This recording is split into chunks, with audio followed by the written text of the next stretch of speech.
పశ్చిమ గోదావరి జిల్లాలో కేంద్ర ఆర్థిక శాఖ మంత్రి నిర్మలా సీతారామన్ పర్యటిస్తున్నారు. అందులో భాగంగా నర్సాపురం మండలంలోని పేద మైనవాణి లంకను సందర్శించారు. అక్కడ ఏర్పాట్లు చేసిన మన్ కీ బాత్ కార్యక్రమానికి హాజరయ్యారు. కేంద్ర మంత్రితో పాటు రాష్ట్ర ఆర్థిక శాఖ మంత్రి Payyavula Keshav, AP BJP chief PVN Madhav తదితరులున్నారు. అయితే సీఎం లంకను కేంద్ర మంత్రి దత్తకు తీసుకున్నారు. పర్యటనలో భాగంగా పేద మైనవాణి లంకలో అభివృద్ధి పనులకు శంకుస్థాపన చేశారు. సముద్ర తీరం దగ్గర గోడ నిర్మాణ పనులను పరిశీలించారు. తాను దత్తత తీసుకున్న తర్వాత మొదటిగా పేదవాని లంకకు తాగునీరు అందించామని నిర్మలా సీతారామన్ పేర్కొన్నారు.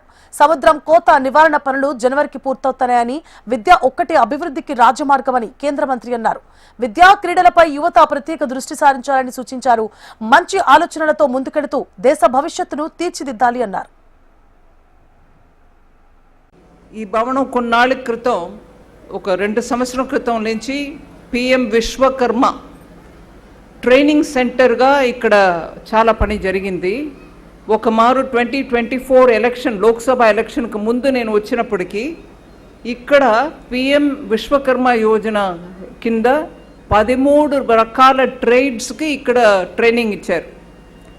అది కార్పెంటర్ రావచ్చు, లేదు హెయిర్ డ్రెస్సర్ రావచ్చు, ఇంకా అట్లా చాలా మేసన్స్, ఫిష్ నెట్ తయారు చేసేవాళ్ళు, ఇట్లా చాలా ట్రేడ్స్కి ఇక్కడ ట్రైనింగ్ అయింది.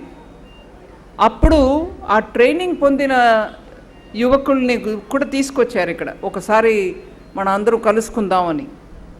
వాళ్ళందరికీ కూడా హైదరాబాద్లో లేకపోతే శ్రీ సిటీలో ఉద్యోగం వెంటనే ఆ ట్రైనింగ్ తర్వాత దొరికి ఇక్కడ వచ్చి, నాకు ఉద్యోగం దొరికిందండి, దీనివల్ల దొరికింది, ఈ ట్రైనింగ్ వల్ల దొరికింది అని వచ్చి మాట్లాడారు.